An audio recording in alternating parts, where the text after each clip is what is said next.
कहानी शुरू होती है एक छोटे लड़के आर्थर से, जिसकी उम्र लगभग 10 साल होती है। आर्थर बहुत ही जिज्ञासु, समझदार और बहादुर बच्चा है। वह अपनी दादी के साथ गांव के एक पुराने बड़े घर में रहता है। यह घर बहुत खूबसूरत होता है, लेकिन एक बड़ी समस्या सामने खड़ी होती है। घर पर भारी कर्ज चढ़ चुका होता है और अगर जल्दी पैसे नहीं मिले तो बैंक इस घर को छीन लेगा। एक दिन आर्थर और उसकी दादी शहर जाते हैं, जहाँ आर्थर अपने लिए कुछ स्ट्रॉ खरीदता है और आर्थर की दादी एक केक, क्योंकि आज आर्थर का जन्मदिन होता है। घर पहुंचकर आर्थर उन स्ट्रॉज को एक पाइप में जोड़कर एक ऐसा सिस्टम बना लेता है जो उसकी पौधों को अच्छे से पानी दे सके। तभी उसकी दादी उसे बुलाते हुए आती है और बताती है कि उसके पेरेंट्स का कॉल आया है। आर्थर के माता पिता शहर में काम करते हैं और बहुत कम घर आते हैं, इसलिए आर्थर ज्यादातर समय अपनी प्यारी दादी के साथ रहता है। आर्थर के माता पिता इस साल भी उसके बर्थडे पर नहीं आ रहे होते, जिससे आर्थर काफी ज्यादा उदास हो जाता है। अब रात हो जाता है। आर्थर अपना केक काटता है और दादी उसे एक बॉल और एक टॉय कार गिफ्ट में देती है, जिसके बाद दादी उसे उसके दादाजी की कहानियां सुनाती है, जिनका नाम आर्चिबल होता है। आर्थर के दादाजी एक महान खोजकर्ता थे जो पूरी दुनिया भर में घूम चुके थे। उन्होंने अफ्रीका की यात्रा की थी, जहां उनकी मुलाकात बोगो मदसलाई ट्राइब के लोगों से हुई थी, जो नेचर की रक्षा करते हैं और इनकी हाइट काफी बड़ी होती है, जो इस बात पर यकीन रखते हैं कि नेचर ने हर चीज का अपोजिट पैदा करके दुनिया को बैलेंस में रखा हुआ है। जिसको प्रूव करते करते बोगोज एक छोटे से ट्राइब से मिलते हैं, जिनका नाम मिनीमाइज होता है, जिनका साइज सिर्फ इंसान के दांत जितना था। जिसके बाद बोगोज और मिनीमाइज हमेशा साथ रहने लगे। आर्थर उस बुक में एक छोटी सी लड़की को देखता है जो मिनीमाइज की प्रिंसेस सेलेनिया होती है। आर्थर उसे पहली नजर में ही पसंद करने लगा था। अगली सुबह आर्थर जब अपने कार के साथ खेल रहा होता है, तभी वहाँ पर मिस्टर डेविडो आ जाता है, जो कि उनका घर जबरदस्ती कब्जा करना चाहता था। तब आर्थर की दादी आर्थर को बताती है कि बोगोज ट्राइब के लोग आर्चिबल को एक रूबीज से भरे बैग को दिए थे, जिसको वो घर के अगल बगल कहीं दबाया था, लेकिन आज तक वह उसे ढूंढ नहीं सकी। उस रूबीज की कीमत इतना ज्यादा है कि उससे घर को बचाया जा सकता है। अब आर्थर तय करता है कि वह उस खजाने को ढूंढेगा। जिसके बाद आर्थर अपने दादाजी के कमरे में कई सुराग खोजता है। वहाँ उसे प्रिंसेस सेलेनिया के तस्वीर के पीछे एक नक्शा दिखता है, जो उसके घर के पीछे बने गार्डन का होता है। उस मैप के नीचे लिखा होता है, विलियम शेक्सपियर के बात पर गौर करो। थोड़ा ध्यान लगाने के बाद उसे उस घर के टेरेस पर एक बोर्ड दिखता है, जो कि विलियम शेक्सपियर का होता है। वह कैंडल लाइट के मदद से उसमें छिपे मैसेज को पढ़ता है, जिसमें होता है कि खजाना मिनीमाइज के पास ही छुपा हुआ है और वहाँ जाने का रास्ता 10th मून के बाद ही खुलता है, जो कि आज ही है। उस मैसेज में लिखा होता है कि आर्थर मेरे ऑफिस में जाए। जिसके बाद आर्थर अपने दादी के कमरे से चाबी चुराकर आर्चिबल के ऑफिस में जाता है, जहां उसे एक दूसरी चाबी मिलती है और एक नोट भी मिलता है, जिसमें मिनीमाइज तक जाने का पूरा तरीका लिखा होता है। जिसके बाद आर्थर एक टेलीस्कोप लेता है और गार्डन जाता है, जहां उस नोट की मदद से वह मिनीमाइज तक जाने का रास्ता ढूंढ लेता है। तभी वहां पर बोगोज टाइप के लोग भी आ जाते हैं, जो कि आर्थर को मिनीमाइज तक जाने में मदद करते हैं। जैसे ही रात के 12 बजते हैं, तब चांद की रोशनी उसी टेलीस्कोप पर पड़ती है, जिससे एक गुप्त दरवाजा खुल जाता है। आर्थर उस रास्ते से नीचे जाता है, जिससे उसका आकार छोटा होकर मिनीमाइज जैसा हो जाता है। वहाँ उसका मुलाकात बेटा मेज से होता है, जो वहाँ के राजा का बेटा होता है। वह थोड़ा मजाकिया और शरारती होता है। जिसके बाद बेटा आर्थर को किंग के पास ले जाता है, जहाँ सेलेनिया एक पत्थर में गड़े तलवार को निकाल रही होती है, लेकिन वह उसे निकालने में असफल हो जाती है।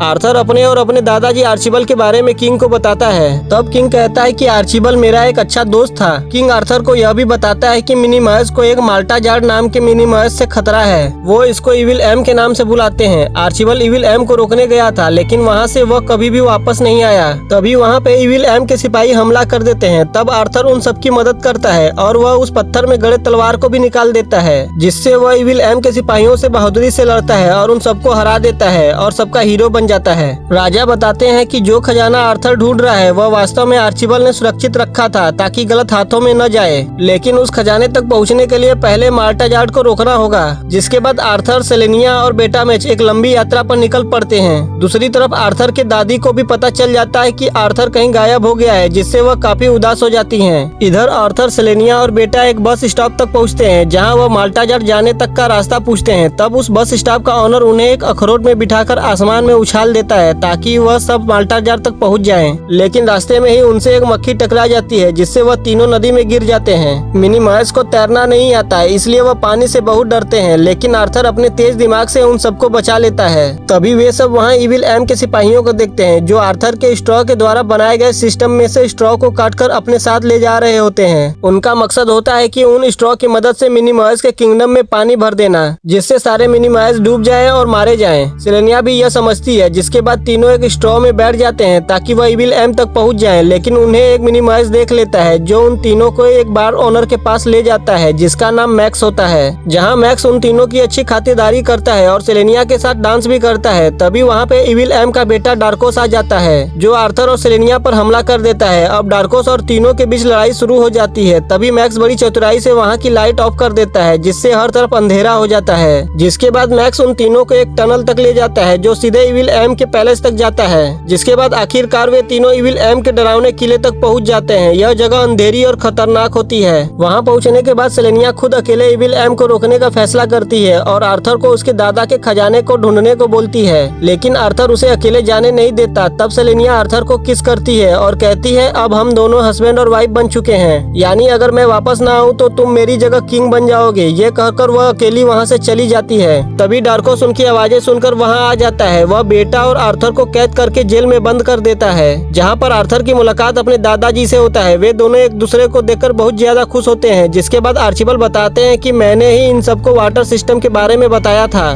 जिससे वे सब इन्हें खाने को देते थे। दूसरी तरफ सेलेनिया इविल एम तक पहुंच जाती है। तब इविल एम सेलेनिया को बताता है कि मैं भी कभी अच्छा हुआ करता था। मैंने कई खतरों से मिनी मॉयस के किंगडम को बचाया है, लेकिन उसके दौरान मुझे कई बीमारियां हो गई, जिससे सब मुझसे दूर होने लगे। एक दिन एक इविल बीटल ने मेरी पहली किस चुरा ली, जिससे उन दोनों की शादी हो गई, जिसकी वजह से माल्टा जार्ड भी अपनी वाइफ की तरह इविल हो गया। माल्टा जार्ड सेलेनिया को अपनी पहली किस देने को कहता है, ताकि वह वापस से पहले जैसा हो जाए। लेकिन जब उसे पता चलता है कि सेलेनिया अपनी पहली किस किसी और को दे दी है, तब वह उसे भी जेल में बंद कर देता है। अगली सुबह माल्टा जार्ड उन सबको अपने पास बुलाता है, जहां आर्थर को आर्चिबल का खजाना रूबीज दिखता है। जिसके बाद माल्टा जार्ड उन सबको एक टनल में फेंक देता है और कहता है कि सीधे चलते जाओ, जिससे तुम सब अपने किंगडम तक पहुंच जाओगे। लेकिन ऐसा नहीं था। वह उनके पीछे उस टनल को पानी से भर देगा, ताकि वे सब मारे जाएं। आर्थर टनल में जाने से पहले एक मीनो नाम के मिनी मैस को रूबीज पर ठीक दोपहर को रोशनी डालकर उनकी लोकेशन बताने को कहता है, ताकि वे उसे बचा सके। जिसके बाद सब टनल में भागने लगते हैं। तभी माल्टा जार्ड टनल में पानी छोड़ देता है, लेकिन आर्थर को वहाँ पर उसकी टॉय कार दिखती है, जिसकी मदद से वे टनल में भागकर फर्स्ट किंगडम तक पहुँच जाते हैं और टनल का दरवाजा बंद कर देते हैं। तभी आर्थर का टाइम आ जाता है, जिससे वह उस टेलीस्कोप की मदद से अपने दादा आर्चिबल को लेकर वापस अपने दुनिया में आ जाता है, जहाँ मिस्टर डेविडो आर्थर का घर खाली करवा रहा होता है। तभी पीछे से आर्चिबल आता है और उसे रोकता है। दूसरी तरफ मीनो भी रूबीज पर लाइट डाल देता है, जिससे आर्थर को उसका लोकेशन पता चल जाता है। तब आर्थर उस टनल में एक बॉल फेंककर माल्टा जार्ड के स्ट्रॉ के द्वारा बनाया गया सारा सिस्टम तबाह कर देता है, जिससे वहाँ पर पानी भरने लगता है। पानी भरने की वजह से मीनो रूबीज के साथ टनल के ऊपर आ जाता है। इस भयंकर बाढ़ में माल्टा जार्ड तो एक मच्छर पर बैठकर वहाँ से भाग जाता है, लेकिन उसका बेटा ड्रैकोस पानी में डूबकर मारा जाता है।